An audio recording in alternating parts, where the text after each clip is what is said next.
आया हुआ था। एक काली कार तेजी से सुनसान सड़क पर दौड़ रही थी। अचानक वही कार एक बड़े घर के सामने आकर रुकती है और उसमें से रेस्टार उतरता है। वह जल्दी जल्दी घर के अंदर घुसता है, लेकिन अंदर जाते ही उसकी सांसें रुक जाती हैं। सामने का मंजर देखकर उसके पैरों तले जमीन खिसक जाती है। पूरे घर में लाशें ही लाशें बिखरी पड़ी थीं। उसकी पत्नी पायल, उसकी बेटी दिया, सबका खून बह चुका था। सवाल यह है कि आखिर उसके पूरे परिवार का खून कैसे हुआ। रायस्टार एक बड़ा बिजनेसमैन था। उसकी जिंदगी में सब कुछ था, दौलत, शोहरत और सबसे बड़ी दौलत उसका परिवार। उस रात रेस्टार किसी बिजनेस मीटिंग के लिए बाहर गया हुआ था। घर पर पायल और दिया अकेली थी। अंधेरा गहराता जा रहा था। अचानक दरवाजा तोड़कर एक लड़का अंदर घुस आता है। वही लड़का जो कई दिनों से दिया को परेशान करता आ रहा था। माँ, बचाओ! पायल का खून खौल उठता है। उसने पास रखी लोहे की छड़ी उठाई और उस लड़के पर वार कर दिया। धड़ाम! वो लड़का जमीन पर गिरता है और उसकी सांस हमेशा के लिए थम जाती है।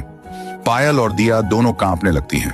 उनकी आंखों में डर साफ झलक रहा था और रेस्टर को कॉल करती है। रेस्टर, वो मर गया है। रेस्टर का दिल धड़कना बंद सा हो जाता है। वो सब कुछ छोड़कर तुरंत घर की ओर भागता है। रेस्टर ने लाश को देखा। वो जानता था कि अगर ये सच सामने आया तो उनका पूरा परिवार बर्बाद हो जाएगा। वो देर रात उस लड़के की लाश लेकर जंगल में गया और गहरी मिट्टी में दफना दिया। लेकिन कहानी यहीं खत्म नहीं हुई थी। वो लड़का कोई आम इंसान नहीं था। वो था उसी आदमी का बेटा जिससे रेस्टार 10 करोड़ की डील करने वाला था।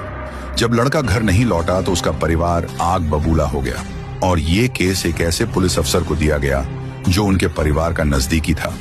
रेस्टार को लग रहा था कि सब ठीक है, लेकिन एक बड़ी गलती हो गई थी। उस लड़के की लैम्बोर्गिनी कार अब भी बची हुई थी।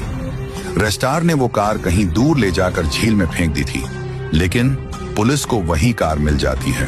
पुलिस वाले जब वहां पहुंचे तो दुकानदार ने बताया कि उस रात उसने एक शख्स को कार ले जाते देखा था। स्केच आर्टिस्ट बैठा और चंद मिनटों में चेहरा तैयार हो गया। वो चेहरा कोई और नहीं बल्कि रेस्टार था।